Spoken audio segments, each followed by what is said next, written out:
देहरादून से बड़ी खबर है। घंटाघर पर हिंदू संगठन से जुड़े लोगों का प्रदर्शन देखने को मिला। ये बड़ी खबर आपको बता रहे हैं। प्रेम प्रसंग मामले में देर रात हुई थी पत्थरबाजी। देर रात दो पक्ष रेलवे स्टेशन पर आमने सामने आ गए थे। उसी मामले में पुलिस ने बजरंग दल कार्यकर्ता को गिरफ्तार कर लिया था, जिसके बाद नाराज हिंदू संगठनों ने विरोध प्रदर्शन शुरू कर दिया। ये बड़ी खबर आपको देहरादून से बता रहे हैं, जहां पर प्रेम प्रसंग का एक मामला था जो इतना बढ़ गया, जिसमें विवाद दो पक्षों के बीच में हुआ। रेलवे स्टेशन में दोनों पक्ष आमने सामने आ गए। पत्थरबाजी इस मामले में हुई और उसके बाद पुलिस ने बजरंग दल के कार्यकर्ता को गिरफ्तार किया था, जिसके बाद यहां पर प्रदर्शन शुरू हो गया है। घंटाघर पर सड़कों पर हिंदू संगठनों का प्रदर्शन देखने को मिल रहा है।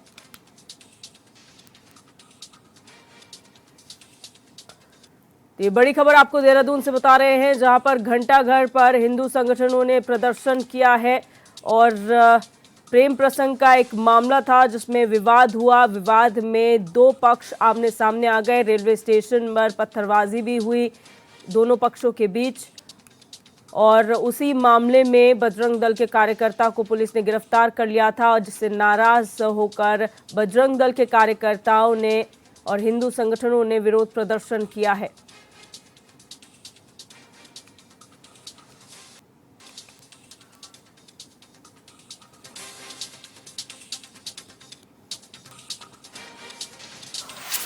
और अब बात करेंगे ज्योतिर्मठ से बड़ी खबर की, जहां एक बार फिर सड़कों पर लोग उतर आए हैं। ये बड़ी खबर ज्योतिर्मठ से आपको बता रहे हैं। भूदसाव ट्रीटमेंट और विस्थापन से में जो देरी हो रही है उससे लोग नाराज हैं, उसका विरोध कर रहे हैं। ज्योतिर्मठ भूदसाव प्रभावितों का महा आंदोलन चल रहा है। बद्रीनाथ हाईवे पर प्रभावितों ने चक्का जाम किया। 21 महीने से ट्रीटमेंट नहीं हुआ है, सुरक्षा कार्य भी नहीं हुआ है और महिला मंगल दल से जुड़ी महिलाएं धरने पर बैठी हुई हैं। टैक्सी यूनियन व्यापार सभा का आंदोलन को समर्थन है। तो ज्योतिर्मठ से बड़ी खबर आपको बता रहे हैं, जहां 21 महीने हो गए हैं, विस्थापन की मांग लोग कर रहे थे, विस्थापन नहीं हुआ।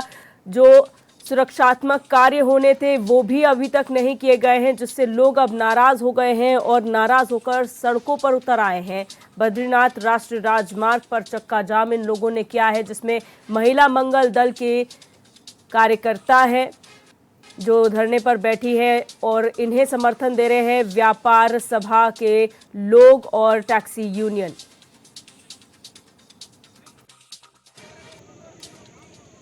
हित की बात है क्योंकि यहाँ पर 21 महीने से लगातार सरकार ने अनदेखी की है, जिसको मजबूरन होकर लोगों को सड़क पर उतरना पड़ा और आज इतना बड़ा चक्का जाम यहाँ पर करना पड़ा। तो जब तक सरकार हमारी बातों को नहीं मानती है तब तक ये चक्का जाम रहेगा और मैं लोगों से अपील करता हूँ कि इस चक्का जाम में किसी भी प्रकार की कोई आप अवैधानिक रुक न अपनाएं, नहीं तो ये आंदोलन उग्र हो रहा है। और हमारे पास कोई यहाँ स्टे करने का भी नहीं है और इन्होंने अनिश्चित काल अपना धरना प्रदर्शन करके तो हमें बहुत ज़्यादा परेशानी हो रही है इससे और ये गलत है। इन्हें बाइक वगैरह को जो बाहर से लोग आते हैं, हम टूरिस्ट हम यूपी से आए हुए हैं, काफ़ी दूर से आए हुए हैं, तो हमें बहुत ज़्यादा दिक्कत हो रही है। अब इनकी बात गलत है जी।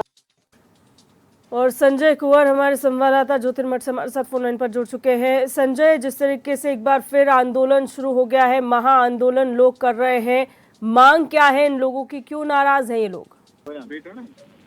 देखिए दिव्या जी, अभी आपको एक अच्छी खबर ये बता दूं कि जो ये महाबंद और चक्के जाम का जो आयोजन कराया गया था यहाँ पे आपदा प्रभावित ज्योतिर्मठ नगर के लोगों द्वारा, उसको जो है उसका हल अभी फिलहाल निकल चुका है। अभी अपर जिलाधिकारी चमोली विवेक प्रकाश और एसडीएम जोशीमठ के बीच जो है यहाँ पे पहुंचे और यहाँ पे धरना प्रदर्शन कर रहे, चक्का जाम कर रहे जो लोग हैं उनसे अभी एक लिखित समझौता हुआ है। और बड़ी बात यह है कि फिलहाल जो है 25 अक्टूबर तक ये आंदोलन जो है रोक दिया गया है और इस 25 अक्टूबर के बीच जो है बताया गया है कि इसकी जो डीपीआर तैयार की जा रही है, ज्योतिर्मठ का जो ट्रीटमेंट होना है वो अभी आईआईटी रुड़की के पास लंबित है। जैसे ही आईआईटी रुड़की से ये डीपीआर पास होकर शासन के पास आता है तो उसके बाद ही अग्रिम कार्रवाई की जाएगी। और डीएम चमोली ने यह आश्वासन भी दिया है कि 25 अक्टूबर से पहले वो जो सरकार और प्रशासन के बीच जो भी कार्रवाई होगी उससे जो है जो ये संघर्ष समिति जो है इसको अवगत कराती रहेगी। लिहाजा जो है अभी ये चक्का जाम खुल चुका है और चक्का जाम खुलने के बाद जो दोनों तरफ जो तीर्थयात्रियों का जमवाड़ा लगा था तो उन्होंने भी राहत की सांस ली है। लेकिन इससे पूर्व जो है जो आंदोलन कर रहे थे यहाँ पे सैकड़ों की तादाद में यहाँ पे पहुंचे थे, उतनी ही तादाद यहाँ पे पुलिस कर्मियों की भी थी। और इस बीच जो है सीएम धामी और सांसद गढ़वाल का पुतला भी यहाँ पे दहन किया गया और काफी जो गर्मा गर्मी के बीच जो है जब जिला प्रशासन की टीम यहाँ पे पहुंची तो उसके बाद ही काफी मनोबल ढीला करने के बाद ही जो है जो ये आंदोलन यहाँ पे कर रहे थे, जो ये बैनर के तले यहाँ पे आंदोलन चल रहा है, उनके और जिला प्रशासन के बीच सहमति बनी है। और ये सहमति जो है सिर्फ 25 अक्टूबर तक ही बनाई गई है। और जो आंदोलन कर रहे लोगों का कहना है कि अगर 25 अक्टूबर तक जो ये मांगे इनकी थी उन पे अमल नहीं किया जाता तो इससे भी उग्र आंदोलन जो है ज्योतिर्मठ नगर में किया जाएगा। जी अच्छा संजय, ये नौबत आनी क्यों पड़ी? यहाँ पर लोग नाराज क्यों हुए? सड़कों पर उन्हें क्यों उतरना पड़ा? क्योंकि एक भारी भरकम बजट हमने देखा था पुनर्व्यवस्था पुनर्स्थापना के लिए ज्योतिर्मठ की, वो कहाँ गया? उसका क्या डीपीआर है? और 21 महीने लगे एक डीपीआर बनने में। देखिए दिव्या जी, केंद्र सरकार की ओर से तो पूरा करीब 1700 करोड़ रुपए का जो जम्बो बजट जो है ये ट्रीटमेंट के लिए, पुनर्वास के लिए, विस्थापन के लिए ज्योतिर्मठ नगर के लिए दिया गया हुआ।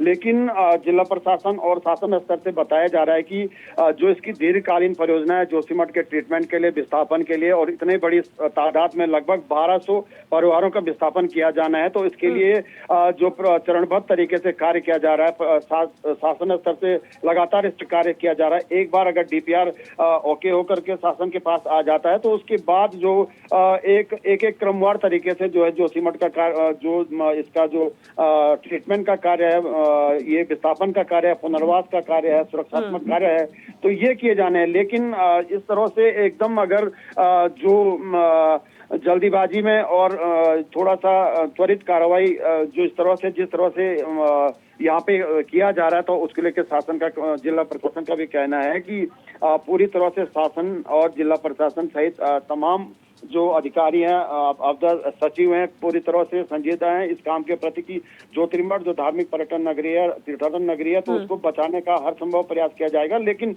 इस तरह जो है सड़क पे चक्का जाम करना और तीर्थ यात्रियों को परेशानी इससे होती है क्योंकि चरम यात्रा जो है बद्री केदार की चरम सीमा पे है और लगातार 8 से 10 हजार तीर्थयात्री पहुंच गए, तो 1 से 2 घंटे का भी अगर व्यवधान पैदा होता है तो कहीं ना कहीं बद्रीनाथ हाईवे पे तो तीर्थयात्रियों पे गलत संदेश जाता है। तो लिहाजा जो इसका जो अभी हल निकल गया है और अभी प्रशासन और जो आंदोलनकारी हैं, जो धरना प्रदर्शनधारी हैं, इनके बीच समझौता हो चुका है। लेकिन 25 अक्टूबर के बाद अगर नहीं ये मांगे नहीं मानी जाती तो एक बार फिर से जो ये आंदोलन है और उग्र हो जाएगा। जी बिल्कुल, बहुत शुक्रिया संजय हमारे साथ जुड़ने के लिए और तमाम जानकारी साझा करने के लिए।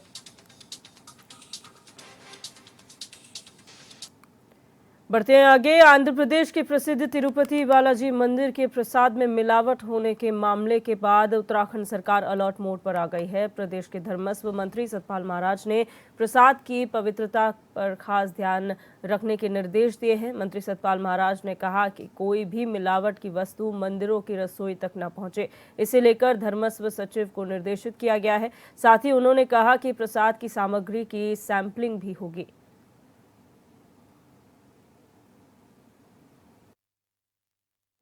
आंध्र प्रदेश के विश्व प्रसिद्ध तिरुपति मंदिर के अंदर जो प्रसाद के अंदर मिलावट हुई है, बड़ा दुर्भाग्यपूर्ण विषय है और हमने यहाँ से निर्देश दिए हैं कि कोई भी मिलावट की वस्तु जो है रसोई में ना पहुँच पाए और प्रसाद के अंदर कोई भी एडल्ट्रेशन ना हो। तो इसको रोकथाम के लिए हमने निर्देश दिए हैं और ये हमारी आस्था के साथ खिलवाड़ है, ये नहीं होना चाहिए और प्रसाद जो है पवित्रतम वस्तुओं से बनना चाहिए। इसलिए जिस भी सामग्री से प्रसाद बनता है उसमें कोई मिलावट ना हो, ऐसा हम सुनिश्चित कर रहे हैं। उत्तराखंड में 2 दिनों से रुक रुक कर हो रही बारिश के चलते बद्रीनाथ मार्ग, अल्मोड़ा और चंपावत में कई मार्ग बाधित हैं, जिन्हें खोलने के लिए लगातार काम जारी है। प्रदेश के आपदा प्रबंधन सचिव विनोद कुमार सुमन ने बताया कि बुधवार शाम तक 54 सड़कें बंद थी, जिन्हें आवागमन के लिए सुचारू करने की कोशिश की जा रही है। उन्होंने बताया कि पिछले दिनों सीएम धामी ने आपदा प्रबंधन विभाग की समीक्षा बैठक की थी और अधिकारियों को बंद सड़कों को खोलने के निर्देश दिए थे। आगे उन्होंने बताया कि 14 सितंबर को आपदा प्रबंधन की जो समीक्षा हुई थी उसमें 480 मार्ग अवरुद्ध थे, जिनमें से अब 430 मार्गों को पूरी तरह से आवागमन के लिए खोल दिया गया है। कल से लगातार बरसात हो रही है। बरसात की तीव्रता थोड़ी कम है, लेकिन बरसात लगातार जारी है और उसके कारण कुछ सड़कें हमारी बंद हुई हैं। आज की बात करें तो आज हमारा चारधाम यात्रा मार्ग पे बद्रीनाथ यात्रा मार्ग बाधित है और अल्मोड़ा में क्वारव के पास मार्ग बाधित है, चंपावत में कई जगह मार्ग बाधित है और कई रास्ते बंद हुए हैं, जिसको खोलने की कार्रवाई चल रही है। 14 तारीख में जानते हैं आप लगभग 481 सड़कें बंद थी, जिसमें से हम लोगों ने लगभग 430 से ज़्यादा सड़कों को खोल दिया अब तक। और जो सड़कें बंद हैं, कल की फिगर थी करीब 54 सड़कें बंद थी, जिनको खोलने की कार्रवाई। देहरादून के पलटन बाजार में सुरक्षा को लेकर प्रशासनिक अमला और ज्यादा संवेदनशील नजर आ रहा है। देहरादून के डीएम सविन बंसल ने सुरक्षा व्यवस्था को और ज्यादा मजबूत करने के लिए हाईटेक सीसीटीवी कैमरे लगाने के निर्देश दिए हैं। इसके लिए 25 लाख का बजट निर्धारित किया गया है। डीएम सविन बंसल ने कहा कि पुलिस की तैनाती के साथ ही आधुनिक तकनीक का उपयोग भी जरूरी है। इसके लिए बाजार में हाईटेक सीसीटीवी कैमरा लगाने का फैसला लिया गया है, जिससे आगे कोई आपराधिक गतिविधि न हो सके और सुरक्षा व्यवस्था को चाक चौबंद किया जा सके। आगे उन्होंने कहा कि देहरादून के एसएसपी से इस विषय पर बात कर जल्द से जल्द इसका प्रपोजल मांगा गया है। व्यापारी वर्ग की भी और मोस्ट इम्पॉर्टेंटली जो वहाँ पे पब्लिक आवागमन करती है, बच्चे, महिलाएं, बुजुर्ग, it's a congestion hotspot, public hotspot, particularly in the evening, early nights. So वहाँ पर बहुत आवश्यक है कि लॉ एंड ऑर्डर मेंटेन हो, कोई एडवर्स गतिविधि ना होने पाए। उसके लिए ज़रूरी है कि हमारी वहाँ पे सर्विलेंस बनी रहे। पर पुलिस डिप्लॉयमेंट के साथ साथ जो हमारा टेक्नोलॉजी है उसको भी यूज़ करना बहुत आवश्यक है। अब रुक करेंगे अगली खबर का। अल्मोड़ा हल्द्वानी हाईवे पर मलबा गिरने से मार्ग बाधित होने की समस्या को देखते हुए डीएम आलोक कुमार पांडे ने क्वारब में राष्ट्रीय राजमार्ग 109 का निरीक्षण किया। इस दौरान उन्होंने एनएच के अधिशासी अभियंता महेंद्र कुमार को मार्ग के स्थायी समाधान की दिशा में काम करने के निर्देश दिए। साथ ही डीएम ने क्वारब के पास एक वैली ब्रिज बनाने की भी बात कही, ताकि मार्ग अवरुद्ध होने पर यातायात के लिए वैकल्पिक व्यवस्था की जा सके। वहीं डीएम ने अधिकारियों को पहाड़ी से मलबा गिरने के रोकथाम के लिए तकनीकी समाधान पर भी विचार करने के निर्देश दिए। देखिए, अभी एनएच के अधिशासी अभियंता, मुख्य विकास अधिकारी और डीएम के साथ इसका विजिट किया गया है और जैसा कि आप देख रहे हैं, यहाँ बहुत बड़ा एक पाल डेवलप हो गया है और इसके वजह से लैंडस्लाइडिंग हो रही है, पत्थर भी आ रहे हैं।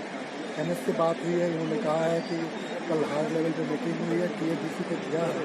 हम लोगों ने वैकल्पिक व्यवस्था के रूप में इनको कहा है कि इंजीनियरों को बुला के एक डेली ब्रिज की स्थापना कर दें और दूसरा अन्य जहाँ पे मलबा हटा सकते हैं हटा लें और जो कुछ तकनीकी अपने विशेषज्ञों को दिखाते हैं उपचारात्मक कार्रवाई कर लें, क्योंकि अल्मोड़ा की यही एक लाइफ लाइन है।